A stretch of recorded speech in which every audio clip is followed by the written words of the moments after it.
پیارے بچوں، اب آ رہا ہے ہمارے سبق کا ایک اور حصہ، زبان شناسی۔ واحد جمع دیے گئے جملوں پر غور کریں۔ الف، آپ نے جتنی حکایات سنی ہیں ان میں سے ایک حکایت بھی مجھے پسند نہیں آئی۔ بے، یہ آفت اکیلی نہیں آئی، اس کے پیچھے آفات کا ہجوم تھا۔ جیم، علاقے کا ایک ناظم یہاں موجود ہے، باقی ناظمین نہیں آئے۔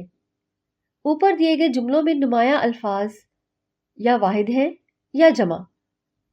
واحد اسم ایک شخص یا چیز کو ظاہر کرتا ہے، جبکہ جمع ایک یا ایک سے زیادہ اشخاص یا چیزوں کو ظاہر کرتا ہے۔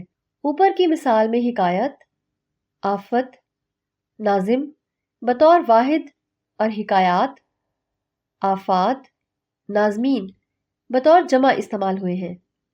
سوال نمبر 7، ذیل میں دی گئی عبارت میں سے واحد اور جمع کی نشاندہی کیجیے، نیز انہیں اپنے جملوں میں استعمال کیجیے۔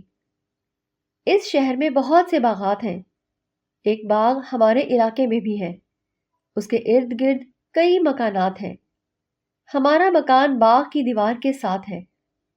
ہمارا باغ بہت مشہور ہے، یہاں پھولوں کی نمائش ہوتی ہے، اخبارات میں ان کے بارے میں خبریں ضرور چھپتی ہیں۔ علاقے کے لوگ اس باغ کی صفائی ستھرائی کا بہت خیال رکھتے ہیں۔ اس کی دیواروں پر نہ تو اشتہارات دکھائی دیں گے اور نہ کاغذات کے پرزے نظر آئیں گے۔ پیارے بچوں، اس عبارت میں واحد جمع یہ ہوں گے: واحد الفاظ باغ، مکان، دیوار۔ جمع الفاظ باغات، پھولوں، اخبارات، خبریں، اشتہارات، کاغذات، پرزے۔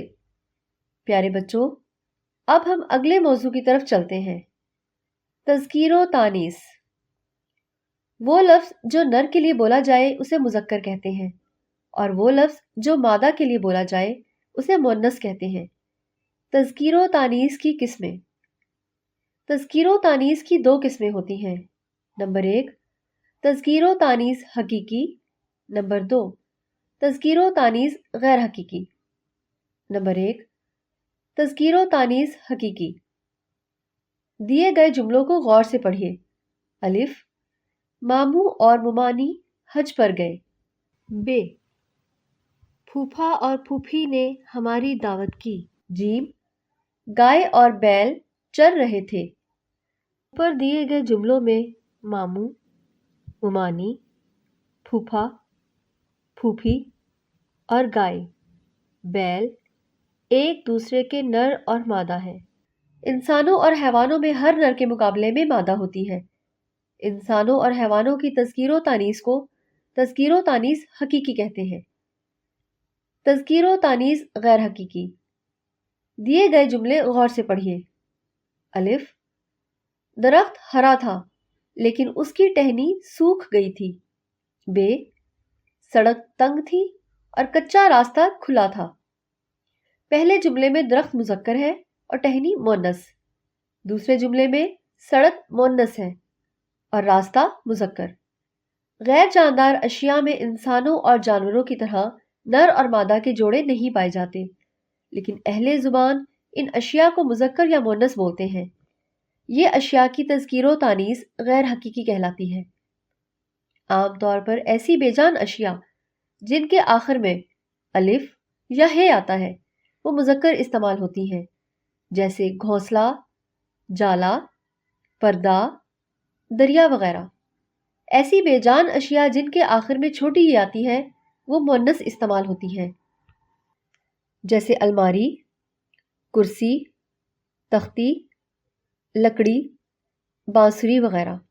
البتہ کچھ الفاظ اس قاعدے سے مستثنیٰ ہیں، جیسے موتی، پانی وغیرہ کے آخر میں چھوٹی ای آتی ہے، لیکن یہ الفاظ مذکر استعمال ہوتے ہیں۔ پیارے بچوں، آپ نے تذکیر و تانیث کا تصور اچھی طرح سمجھ لیا ہے۔ اب ہم کرتے ہیں اگلی سرگرمی۔ سوال نمبر 8، پیراگراف میں سے نمایاں کیے گئے الفاظ میں سے تذکیر و تانیث کی نشاندہی کیجیے اور انہیں اپنی کاپی میں لکھیے۔ کبوتری درخت پر بیٹھی تھی، اس کا گھونسلہ اسی درخت پر تھا، اس باغ میں اور بھی پرندے تھے، سب چہچہاتے تھے۔ بہار کے بعد باغ میں نئی گھاس اگ آئی تھی، کئی رنگوں کے پھول بھی کھل اٹھے تھے۔ ان پھولوں پر صبح کے وقت شبنم کے قطرے چمکتے تھے، ٹھنڈی ہوا چلتی تو درخت جھوم اٹھتے۔